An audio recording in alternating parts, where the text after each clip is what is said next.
नमस्कार, मैं कुसुम और आप देख रहे हैं न्यूज़ बात आपकी। पूर्व मुख्यमंत्री वसुंधरा राजे सिंधिया व अंता विधानसभा प्रभारी सांसद दुष्यंत सिंह ने किया कार्यकर्ताओं के साथ संवाद। अंता मांगरोल विधानसभा उपचुनाव को लेकर पूर्व मुख्यमंत्री वसुंधरा राजे सिंधिया व अंता विधानसभा प्रभारी सांसद दुष्यंत सिंह का भाजपा अंता मंडल का दौरा रहा, जिसमें अंता नगर मंडल व देहात भाजपा कार्यकर्ताओं ने पूर्व मुख्यमंत्री वसुंधरा राजे सिंधिया व अंता विधानसभा प्रभारी सांसद दुष्यंत सिंह का अंता नगर मंडल पहुंचने पर आतिशबाजी व पुष्प वर्षा कर माला पहनाकर भव्य स्वागत किया। इसके बाद पूर्व मुख्यमंत्री राजे व सांसद दुष्यंत सिंह ने सभी अंता नगर मंडल व देहात मंडल भाजपा कार्यकर्ताओं का धन्यवाद ज्ञापित किया। इसके बाद भाजपा प्रत्याशी मोरपाल सुमन को विजय दिलाने के लिए कार्यकर्ताओं के साथ हुंकार भरी 20 ग्राम पंचायतें, एक नगरपालिका को लेकर पंचायत व बूथ वार भाजपा मंडल अध्यक्ष, बूथ अध्यक्ष व भाजपा कार्यकर्ताओं से वार्तालाप। अंता विधानसभा उपचुनाव को लेकर पूर्व मुख्यमंत्री ने नंबर वाइज की भाजपा अंता देहात मंडल से ग्राम पंचायत वार कार्यकर्ताओं से संवाद किया। पूर्व मुख्यमंत्री राजे व अंता विधानसभा प्रभारी व सांसद दुष्यंत सिंह ने सब ग्राम पंचायत भाजपा कार्यकर्ताओं को चुनाव को लेकर चर्चा की। सभी भाजपा कार्यकर्ताओं की बातें सुनी और दिशा निर्देश दिए। भाजपा की जीत के लिए सभी भाजपा कार्यकर्ताओं को एकजुटता दिखाने का संदेश दिया। वहीं भाजपा कार्यकर्ताओं ने बीजेपी जिंदाबाद और वसुंधरा राजे जिंदाबाद के नारे लगाए। भाजपा को जिताने को लेकर आश्वासन दिया। पार्टी के लिए निष्पक्ष निडर होकर काम करने की बात कही और जीत का भरोसा दिलाया। इस मौके पर सभी बूथ अध्यक्ष से लेकर इकाई अध्यक्ष और अनेक भाजपा कार्यकर्ता उपस्थित रहे। Bureau report, Dharmraj Banjara. बात आपकी न्यूज में आपका स्वागत है। मैं धर्मराज बंजारा। आज अंता विधानसभा उपचुनाव को लेकर अंता कस्बे में पहुंचे हैं, जहां पर बीजेपी राजस्थान के पूर्व मुख्यमंत्री वसुंधरा राजे सिंधिया और वर्तमान प्रभारी अंता चुनाव के सांसद दुष्यंत साहब पहुंचे हैं। और यहां पर अंता मंडल की लगभग 20 पंचायतें बूथ अध्यक्षों से मीटिंग ली जा रही है। सभी पंचायतों से बूथ अध्यक्ष व इकाई अध्यक्ष समस्त भाजपा कार्यकर्ता पहुंचे हैं। आज हम जानेंगे इस बार बीजेपी का क्या जनाधार रहेगा, इस बार क्या क्या मुद्दे रहेंगे, कार्यकर्ताओं के क्या क्या समस्या रहेंगी। आज हमारे साथ जुड़ चुके हैं भाजपा के नेता सतीश जी। जी सर, जो आज जो मीटिंग ली जा रही है मैडम द्वारा, सांसद द्वारा कार्यकर्ताओं के बीच उन संवाद के किया जा रहा है, उनको लेकर आप क्या कहें? आज हमारी पूर्व मुख्यमंत्री वसुंधरा राजे सिंधिया जी और हमारे सांसद मोदी दुष्यंत सिंह जी, उन्होंने आज एक अच्छी पहल की कार्यकर्ताओं के लिए। छोटे कार्यकर्ताओं को जो आज मान सम्मान मिल रहा है, उसकी कार्यकर्ता के दार थे जो उसको कभी नहीं मिला। आज मैडम प्रत्येक बूथ पर कार्यकर्ताओं के साथ संवाद कर रही है और कार्यकर्ताओं की जो समस्या है नीचे दरअसल की, उसको सुन रही है और समाधान भी कर रही है। इससे कार्यकर्ताओं में जोश उत्पन्न हो जाएगा और चुनाव में वो मजबूती से काम करेंगे और हम चुनाव जीत जाएंगे अंता का। कहीं न कहीं कार्यकर्ताओं के बीच कुछ मतभेद लंबे समय से बीजेपी में चल रहा था। उनको लेकर दाकड़ समाज हो या मेणा समाज हो या अदर समाज हो, उनको लेकर कहीं न कहीं सॉर्ट आउट या कुछ सुलझाने का प्रयास किया जा रहा है। तो इनको लेकर आप जैसे निर्दलीय प्रत्याशी हैं नरेश मीणा, वो लगातार आरोप लगाए जा रहे हैं बीजेपी पर, बड़े बड़े बीजेपी के नेताओं पर, उसको लेकर आप क्या कहें? देखो, हम तो छोटे कार्यकर्ता हैं, हम तो कार्यकर्ताओं की बात करेंगे। ये बड़े नेता है, इनका पता नहीं है क्या करते हैं क्या नहीं करते। ये बात सही है कि कुछ हमारे नेता बीजेपी के इससे कांग्रेस के नेता से मिले हुए हैं, बिल्कुल सत्य बात है। लेकिन ऐसे नेताओं को कार्यकर्ता अब जान गया है और पार्टी भी जान रही है और हमें उम्मीद है पार्टी भविष्य में से नेताओं पर कार्रवाई भी करेगी और उनको तवज्जो नहीं देगी। और रही बात हमारे दाकड़ समाज की, तो दाकड़ समाज 12 जिले में बाहुल्य में है। हमारे लगभग 2.25 लाख वोट 12 जिले में है, लेकिन भारतीय जनता पार्टी में हमारे को तवज्जो बिल्कुल ना के बराबर है, जिसका हमने इस बार चुनाव में विरोध भी किया था और हर गांव में विरोध किया था इस बार। लेकिन दाकड़ समाज एक राष्ट्रवादी समाज है और ईमानदार समाज है, तो वो भारतीय जनता पार्टी को वोट करेगा और चुनाव में विजय सिर्फ दिलाएगा। जी, जिस प्रकार कार्यकर्ताओं ने अपनी बात रखी, आगे जानेंगे। सर, आपका नाम? मुकेश सुमन। मुकेश जी, इस बार भाजपा जो मोरपाल सुमन को जो टिकट दिया है, उनको लेकर आप क्या कहेंगे? जो लोकल प्रत्याशी की हमेशा एक मांग रहती है, कहीं ना कहीं बीजेपी ने एक अच्छी पहल की है, कहीं ना कहीं एक अच्छा एक उदाहरण प्रस्तुत किया, इनको लेकर आप क्या कहेंगे? मोरपाल जी एक सीधे साधे ज़मीन से जुड़े हुए कार्यकर्ता हैं और गरीब परिवार से। उनको उनको सभी कार्यकर्ता जानते हैं भाजपा के, और सीधे प्राणी है। तो सभी पार्टी के लोगों ने सोचा है कि चलो इनको टिकट देते हैं तो कि कार्यकर्ताओं के बीच में रहेंगे। हर बार प्रभु लाल जी आए और कंवर लाल जी आए, उनको थोड़ा बार भी बताया, कार्यकर्ताओं से थोड़ा मिलना कम हुआ। विकास तो हुआ, प्रभु लाल जी ने अच्छा विकास करवाया। कंवर लाल जी कुछ ही दिनों में जेल चले गए। इस वजह से स्थानीय कैंडिडेट की मांग थी, तो पार्टी के सभी कार्यकर्ताओं ने मोरपाल जी के लिए बताया और पार्टी ने सर्वसम्मति से मोरपाल जी को लाए। और लग रहा है मोरपाल जी के लिए पूरी भाजपा लगी हुई है। अभी देखा है, आप भी देख रहे हो।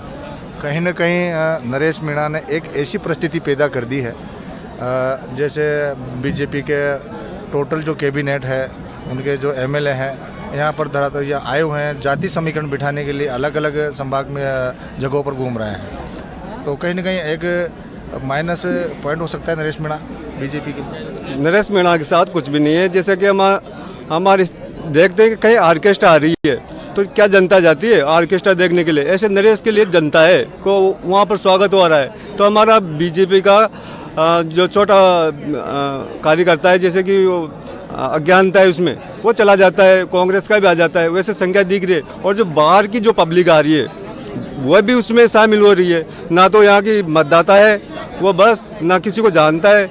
और जो हमारे मोरपाल जी के साथ है, आज ये कार्यक्रम हो रहा है, स्थानीय बूथ लेवल के कार्यकर्ता है। आप नरेश की टीम में जाओ, आप कुछ जगह कहाँ गए, कोई करौली का बताएगा, कोई अलवर का बताएगा, कोई भरतपुर का बताएगा।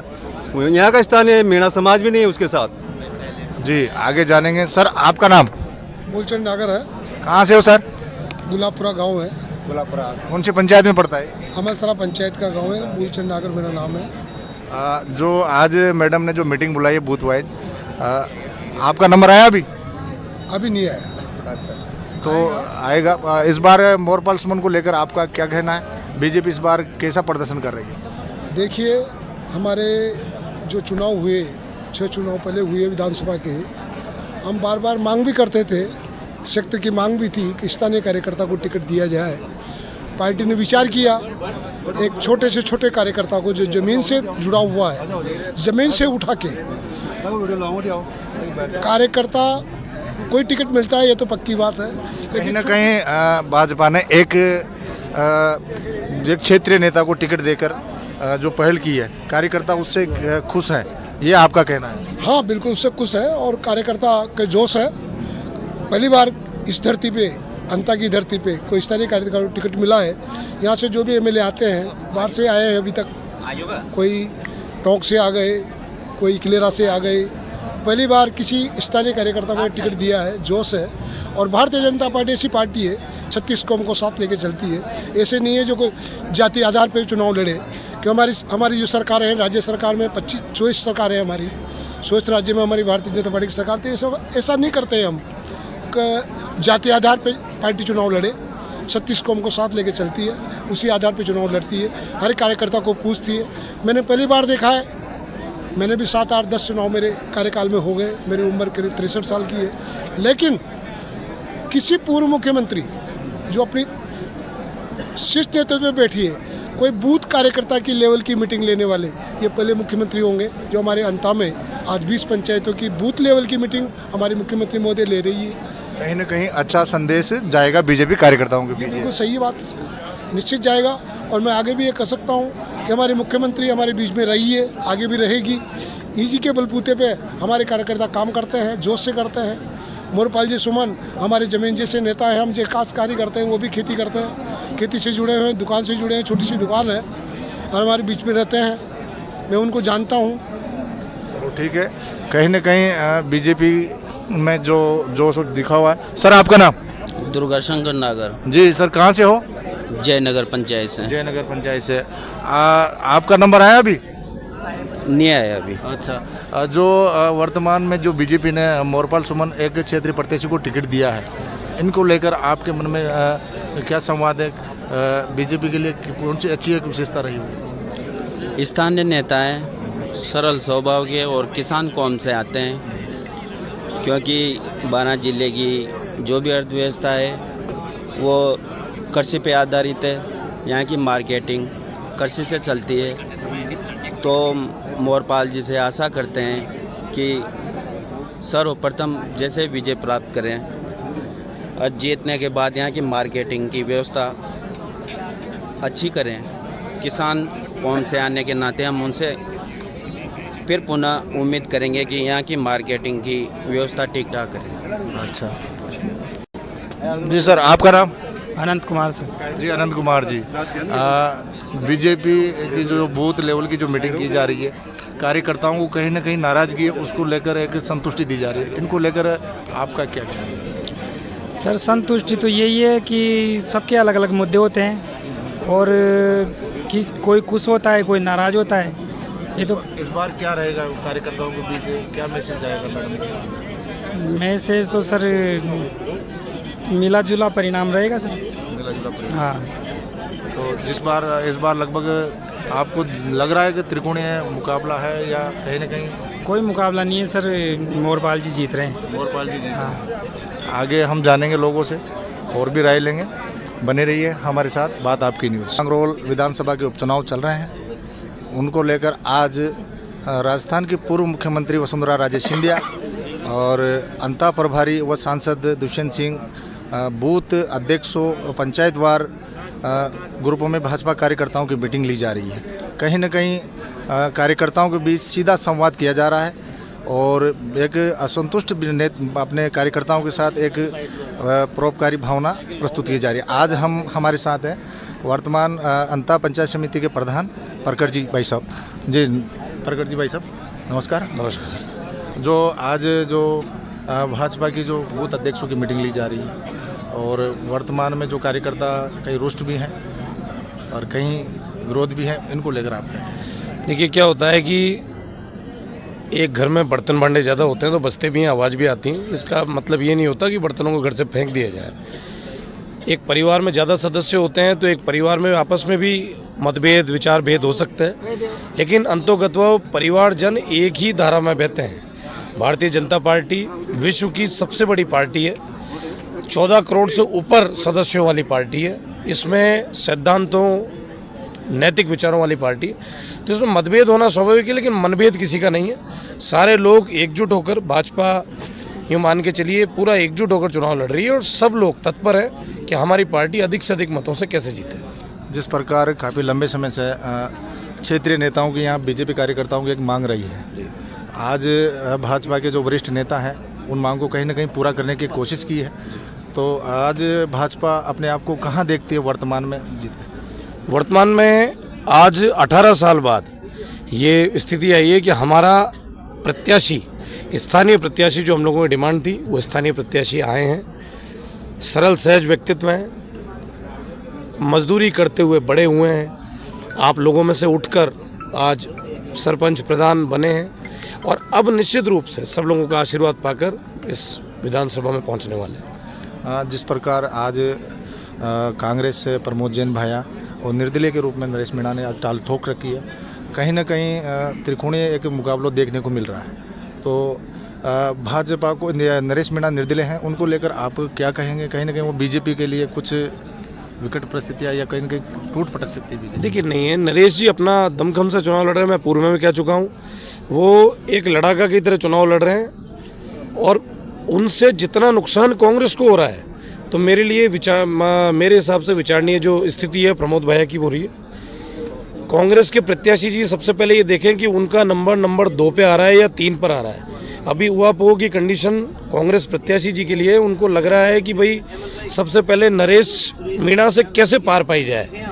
भारतीय जनता पार्टी के प्रत्याशी तक तो पहुंच ही नहीं पा रहे। उनका भी मूल उद्देश्य है कि नरेश मीणा का से कैसे पार पाई जाए।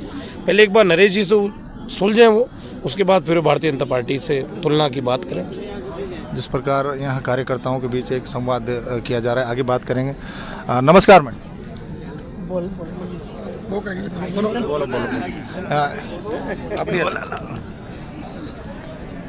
हम आज बात करेंगे, मैडम क्या नाम है आपका? मंजू जी दादी। अच्छा मंजू, पूर्व प्रधान है अंता पंचायत समिति से। जो यहाँ पर जो कार्यकर्ताओं के साथ एक संवाद किया जा रहा है, बूथ अध्यक्षों को लेकर इकाध्यक्ष भारतीय जनता पार्टी के जो मंडल कार्यकर्ता हैं, कहीं ना कहीं वो संतुष्टि देने की कोशिश की जा रही है। एक भाजपा की एक विशेष पहल है, इनको लेकर आप क्या कहेंगे? मैं तो यही कहूँगी कि मोरपाल जी का बीजेपी का अच्छा ही चल रहा है, गांव-गांव से भी अच्छा चल रहा है, पर कमल का फूल ही जीतेगा। मैं तो यही कमल का फूल ही जीतेगा। बीजेपी वाले जो यही कहेंगे और कमल का फूल ही जीतेगा। सर क्या नाम है आपका? मुकेश दाकड़। जी मुकेश जी, इस बार क्या लग रहा है मोरपाल समूह को लेकर आप भी देख रहे होंगे जैसा विचारधारा के लिए भारतीय जनता पार्टी के लोग काम करते हैं, उसके आधार पर भारतीय जनता पार्टी यहाँ पर लगभग 1 लाख के ऊपर वोट ले रही है और अच्छी तरह से चुनाव जीत रही है। और मेरे को जहाँ तक लगता है दोनों प्रत्याशी भारतीय जनता पार्टी के कैसे भी करीब नहीं आ रहे हैं। कहीं ना कहीं नरेश मीणा एक भीड़ को देखकर, एक नवयुवक योद्धाओं को देखकर जहां पर कहीं ना कहीं टक्कर में दिखाई दे रहे हैं, उनको लेकर आप क्या कहें? नरेश जी मीणा भीड़ जुटाने में माहिर रहे हैं और नरेश जी मीणा ने जहां से चुनाव लड़ा है वहां भारतीय जनता पार्टी को नंबर 1 पर भेजा है और कांग्रेस को नंबर 3 पर भेजा है। उनका ये प्रयोग फिर अंता विधानसभा में भी सफल होगा और नंबर 1 पे भारतीय जनता पार्टी रहेगी, नंबर 3 पे यहाँ से कांग्रेस के प्रत्याशी जाने वाले हैं। जिस प्रकार से आप बता रहे हैं कांग्रेस पार्टी नंबर 3 पे रहेगी, लेकिन ऐसी लोगों का या कांग्रेस प्रत्याशी या उम्मीदवार का मानना है कि कांग्रेस आज 1 नंबर पर दिखाई दे रही है और बीजेपी पर लगातार आरोप लगा रही है कि जो हमारी सरकार में जो योजनाएं चली थी उनको कहीं ना कहीं बीजेपी सरकार ने बंद की, कहीं ना कहीं रुकावट पैदा की। इनको लेकर आप क्या? कांग्रेस पार्टी का शुरू से सिद्धांत रहा है मेरा हाथ गरीब के साथ, परंतु आपने भी देखा होगा, मैंने भी देखा है, जो प्रधानमंत्री नरेंद्र जी मोदी के आने के बाद 2015 के बाद जो गाँव का निर्माण हुआ है वो प्रधानमंत्री आवास से हुआ है। आप भी देख रहे हो, इसके पहले महिलाओं की दशा ये थी, गाँव के बाहर के रोडों की दशा ये थी कि आदमी नाक बंद करके निकलता था। पर मोदी जी की इस संकल्पित योजना से प्रत्येक घर में शौचालय और प्रत्येक घर में पक्का मकान वो किसी ने दिया है तो भारतीय जनता पार्टी की सरकार, मोदी जी की सरकार। गैस की लाइनों के यहाँ पर हमने देखे होंगे रोड जाम हो जाते थे गैस के लिए, परंतु उज्ज्वला योजना चलाकर गरीब घर तक गैस पहुँचाया। ये काम सारे मोदी जी ने किए और गरीब का हाथ किसी ने मजबूत किया है तो भारतीय जनता पार्टी ने किया है। ये सब लोगों को पता है, क्योंकि आज हम किसी भी गरीब मोहल्ले में जाते हैं और 50 मकानों में से देखते हैं तो 49 मकान प्रधानमंत्री आवास के हैं। दूसरी चीज़, उन्होंने साथ ही साथ जो भ्रष्टाचार पहले होता था इंदिरा आवास के समय, उस भ्रष्टाचार को ख़त्म करने का काम किया है, क्योंकि सीधा ऑनलाइन जिसके मकान आता है उसी के पेमेंट डलता है। इंदिरा आवास में ग्राम सेवक और सरपंच 5-5 हज़ार रुपये खा जाते थे, पहले 40,000 में से 5-5 वो खा जाते थे, 30,000 आम व्यक्ति तक पहुंच पाता था। परंतु आज देखो प्रत्येक योजना सीधी ऑनलाइन, जिसको लाभ मिलना है उसी के खाते में पेमेंट आ रहा है। कहीं ना कहीं अभी भी लोकल मुद्दे अटके हुए हैं, जैसे अंता कस्बे में रोडवेज बस हैं, बाहर बाईपास होकर निकलना, मेन मार्केट में पार्किंग की व्यवस्था न होना, ये काफ़ी समय से ये समस्या चली आ रही है। 2 साल से बीजेपी सरकार है, आज तक इन समस्याओं पर बीजेपी सरकार ने क्यों ध्यान नहीं दिया? इनको लेकर क्या? इसके बीच आपको भी पता है 5 साल यहाँ कांग्रेस की सरकार रही, उन्होंने कहीं न यहाँ नगर पालिका चेयरमैन था मुस्तफ़ा खान, कहीं न कहीं लेन देन करके यहाँ के बस स्टैंड को बेचा गया। अंता की सारी जनता को पता है और वहाँ चौपाटी के नाम से 2 दुकानें खड़ी कर दी। तो इसका सीधा सीधा दोष कांग्रेस को है। Bus stand Bharatiya Janata party, रघुवीर सिंह जी मंत्री थे तब बस स्टैंड का निर्माण हुआ और इनका तब मंत्री था, तब बस स्टैंड को निपटा के खा गए। अभी भी तो सरकार बीजेपी की है, फिर वापस सुचारू रूप से सारी समस्याओं के लिए हमारे माननीय पूर्व मुख्यमंत्री महोदया कल से यहाँ पर है, एक एक व्यक्ति को बुलाकर जितनी भी समस्या होगी उनके समाधान के लिए वो यहाँ बैठी हुई है, उनका निश्चित निराकरण होगा। जैसा कि इन्होंने बताया, भाजपा कहीं ना कहीं कार्यकर्ताओं को संतुष्ट और उनके मुद्दों को संतुष्ट करने की कोशिश की जा रही है। आगे भी जानेंगे, मुद्दों की बात करेंगे, आम जनहित की बात करेंगे। मैं धर्मराज बंजारा, कैमरा